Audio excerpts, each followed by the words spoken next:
As the owner and businessman of the most successful wrestling company in the world, one would think that Vince McMahon has no faults. This one-of-a-kind sins video shows you what a lot of us probably already know. This is everything wrong with Vince McMahon. Or so we know. One of Vince McMahon's biggest acts of controversy was, you guessed it, the Montreal Screwjob. Though a lot of it was Bret Hart's uncooperation due to real-life heat with Shawn Michaels, Vince had the audacity to secretly conspire against Bret behind his back. An ultimate act of unprofessionalism. A simple one and a strip of the title as Bret was heading out would have been fine, but okay.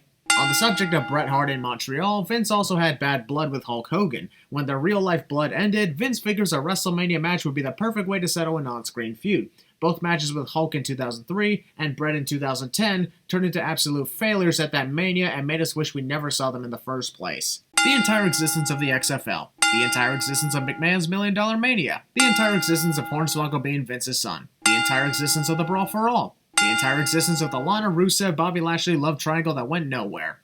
The entire existence of the Gobbledygooker. The entire existence of the 2019 wildcard rule in a desperate attempt to get more viewers.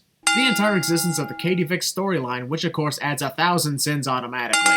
Something worth another 1,000 sins goes for the fact that Vince and WWE chose to continue the Over the Edge pay-per-view in 1999 after the tragic death of Owen Hart took place, without giving anyone a chance to prosper what just happened.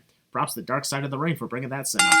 Invasion was one of WWE's best pay-per-view events of all time. However, Vince's execution of the actual WCW Invasion angle was horribly done, even despite the huge twist of Shane McMahon purchasing WCW. Speaking of other horribly executed storylines, everybody loves making memes of the famous "It's me, Austin, it was me all along" segment. However, fans were legitimately frustrated that the higher power was Vince McMahon all along, advising The Undertaker to torment his own family. Very frustrated because it meant more confusing plot holes than the Star Wars sequel trilogy. Vince McMahon always had a love-hate relationship with Jim Ross, but sometimes things crossed the line, like when Vince literally mocked JR suffering of constant battles with Bell's palsy in a segment with Hornswoggle. Mocking medical conditions is fucked up, storyline or not. Vince McMahon apparently hates sneezing. Of course, who would want to get sneezed on? But if he ever sneezed in his presence, he'd go on a much higher rage than Donald Trump after losing the 2020 election, even if you were far away apparently. Boy, I wonder how many employees ran away into the next room just to sneeze and then return. Obviously, I'm not digging into the rumors of sexual harassment as they're only rumors with no evidence to support it. However, one can agree that Vince McMahon's harsh treatment of female wrestlers like Trish Stratus, even in storyline, were cutting it a little too far. Whether it was the Barkin sequence, or that disgusting affair storyline where Vince made out with Trish in front of his wife. We don't even need proof for this, but it's clear that Vince McMahon is afraid of competition. Nobody likes being second to another company, but I believe if Vince wasn't afraid of companies including WCW and more recently AEW getting popular, the possibilities for epic crossovers like the Marvel Cinematic Universe would have been endless. Hasn't the world had enough ridiculous drama? I can understand bringing in Sting just to have him lose to Triple H at WrestleMania 31. Problem is the timing. Vince had the subject brought up that Sting was the last soldier of WCW, which made his loss at Mania seem like the final nail in the coffin of WCW. If WCW and the Monday Night Wars were never brought up, perhaps Sting's loss would have been not as bad as it was. It's an absolute shame regarding the major incident of June 2007 that shook up the entire wrestling industry. Of course, this was poorly timed in the circumstances, but the death of Vince McMahon angle where he blew up in his limousine was completely ridiculous. Let's face it, how the hell would that be pulled off? He returns Lord of the Rings style as McMahon the White? And then what? Back to your weekly scheduled programming? Vince McMahon making a mockery of Shawn Michaels' religion and founding of God at Backlash 2006 with having a spotlight shine while Somebody Call My Mama plays. While Shawn was professional in the match, you could tell that he was not pleased with this sort of thing. In more recent days, there have been a lot of things Vince has done wrong with WWE in terms of creativity. While he continues to make amazing moments here and there, the problem with that is they come here and there. While some TV shows have filler episodes hyping up big-time seasons, a lot of Raw and SmackDown have been an extreme filler. In 2012, Monday Night Raw was extended to 3 hours in length, which at the time was understandable given the amount of talent in a non-branded promotion. However, when the 2016 brand split was created, Raw continued to be 3 hours, and a lot of times Vince would have certain wrestlers appear 2 to 3 times per show because they somehow didn't have enough talent to fill the show. I will never deny that Vince is the reason we are here today, but I will also never deny that maybe it's time to pass the torch in terms of creativity. For the most part of 2020, Raw and SmackDown were thrown together hours, or sometimes minutes, prior to the show beginning. Vince McMahon also hired new writers every now and then, but when said writers have potentially cool ideas, Vince refuses them and goes with his own vision, which makes us wonder what the point of the hiring was. One of Vince's craziest obsessions came in 2011, when the exchange of part-time wrestling began.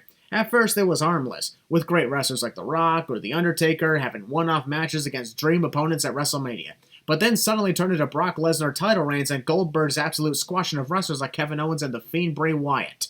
Only reason Vince McMahon is constantly bringing in these old legends and part-time wrestlers to big events is to get higher ratings, which from a business standpoint is understandable. However, in doing so, he accidentally converted the audience into realizing the talent of today are being outshone by the talent of yesterday. This is not a guarantee, but I believe Vince is afraid of many wrestlers using their talent to absolute perfection, thinking anything but his own vision would not be good enough to satisfy the audience. I think it's worth taking the risk.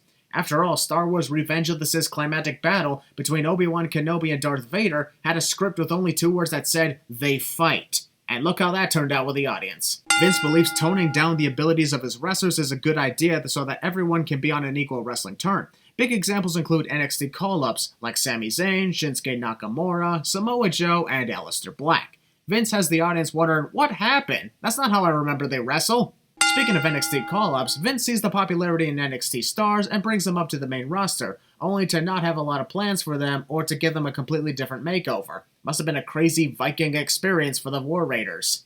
One of the scariest things is Vince McMahon knows what's wrong with a lot of things. The problem is he's not capitalizing on his realization that younger talent deserve the chance to shine as the next generation. And when he does finally start pushing them, in comes Goldberg or Brock Lesnar or another part-timer to destroy that.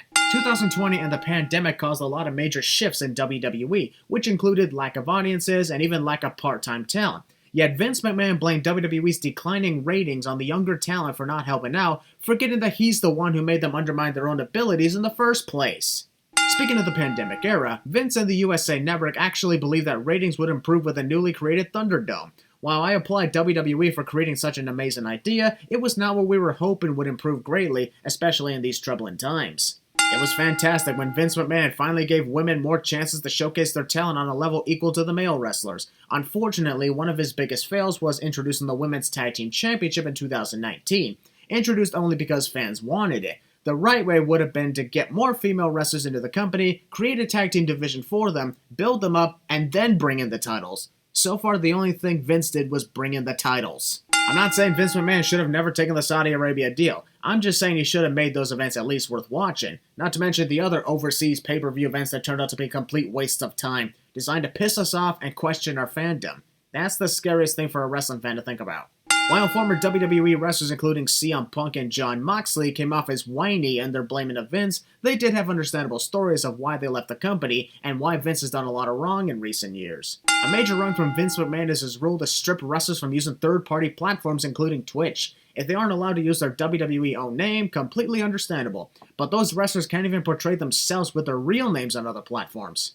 Not to mention, WWE wrestlers are known as independent contractors, which technically means they have the right to work elsewhere, yet apparently they don't. Vince McMahon and the biggest wrestling company in the world can't even get their wrestlers eligibility for health insurance due to illness or reimbursement of business travel in case things go wrong. Yikes. I know for a fact that there is more to tell of what is wrong with Vince McMahon. Hell, I only covered a few topics. However, no matter what I say, it all comes down to this. Vince McMahon is the biggest legend in professional wrestling for his success of WWE, but even the biggest legend must eventually pass the torch to the next generation in order for the future to succeed. This final sin may be a scary thing to think about, but it's what I believe is true. By refusing to step down and giving others a chance to do their part for the wrestling business, Vince McMahon seems to be a captain of a ship that'll go down with them. Here's to hoping the future will be brighter this decade, but until then, final sin.